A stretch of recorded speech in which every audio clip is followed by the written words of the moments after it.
kukuha yun ng yung text, kukuha talaga yun yung in a natural way, kumbaga through cartero or postman.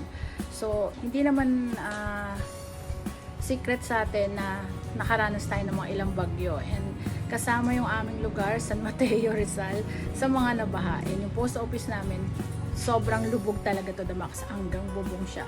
So hindi ko alam, isa rin yun sa mga naging sanhi kung bakit matagal dumating yung aking PIN, aside from yung nararanasan natin sa buong mundo, yung pandemya. Yun din kasi nag-delay yun ng ating mga, yung lahat ng bagay, diba? Especially yung mga couriers, diba? Mga services. Anyway, kaibigan ko naman yung postmaster eh. So, bantayin niya yung aking mga sulat doon, packages. So, walang problema, hindi ako nag-aalala.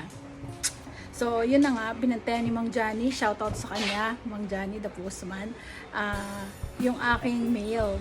And then, ito na nga, dali-dali siyang pumunta kahapon and dineliver niya. Siyempre, si father ang nakatanggap, and tinext na lang nila ako na, ayan na daw, meron na daw akong Google PIN. So, itong Google PIN na to, ito yung gagamitin natin para i-key in doon sa Google AdSense to verify our address and to key in our bank details. Kasi kung wala ito, wala ring saysay yung nakikita natin mga dollar doon, kasi hindi rin naman natin yung makukuha. So, and then meron yung certain time na kapag hindi pa talaga tayo nakatanggap, ay mawawala yung ating mga advertisement. Kaya nga nakalagay doon, pwede kang mag-request ng PIN 3 times. Okay, so ako si Ginger Juke nakaabot ng 2 requests. So mag-end sana yung second request ko ng January 31. Kung wala pa sana siya, magre-request ulit ako ng pangatlo, diba? And kung wala pa rin siya, papatulong na ako kay Sis Jen o kaya kay Kambal EJ Dumlov paano mag-troubleshoot. Anyway, hindi na ako umabot sa ganon. Salamat naman, para hindi na masyadong stressful pa sa mga proseso. And dito na siya. So, kailangan ko na lang siyang i-key in.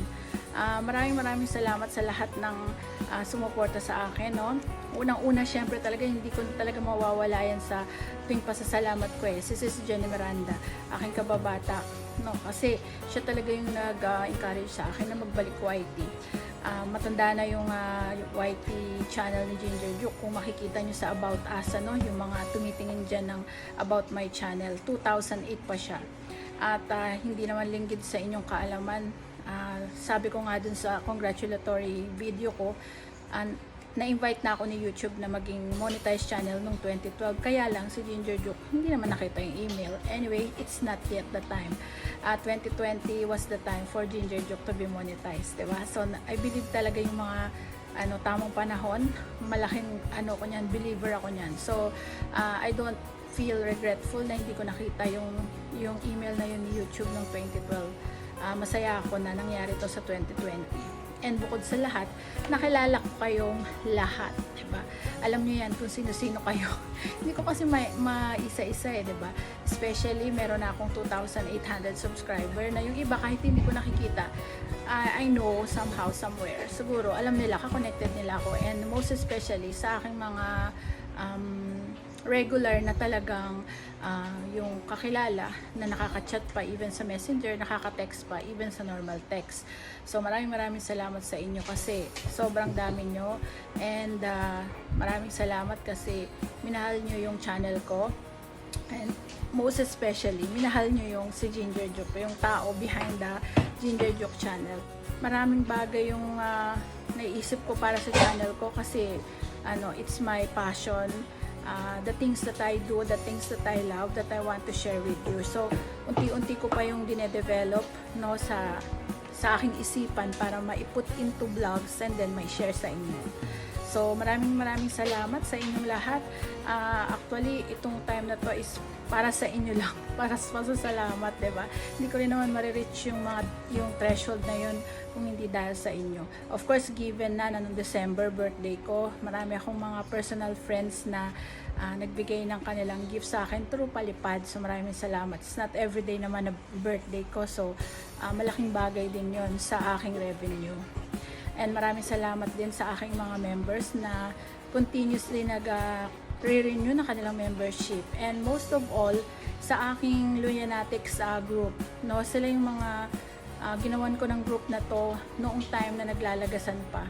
Sila yung mga tinuruan ko from yung baby pa lang yung mga bahay nila. So marami sila. I think they're over 70 na dun sa group na yun. Tahimik lang sila na nakikipag-connect and we share lang yung aming mga new uploads and nagkakamustahan dun sa group na yun. Nothing special, nothing serious. Walang stress yung mga yun. So parang nandun lang siya yung group na yun. No, ako lang yung creator and nagpapaalala sa kanila. But they can freely do what they want doon sa loob ng group page na ginawa ko sa kanila. So they call themselves Luyanatics. Even before na nagkaroon ako ng membership na level 1 which I call Luyanatic. Syempre iba rin yun. So kayong lahat mula sa Luyanatic, Ginger Snap, Gingerbread, Ginger Spice, and Bayong ni Luya, which is wala pa naman akong member. Kasi yun yung highest level.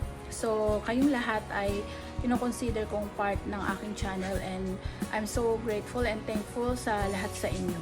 Para sa mga bagong YouTuber at ongoing na bubuno ng kanilang mga requirements, just keep on going.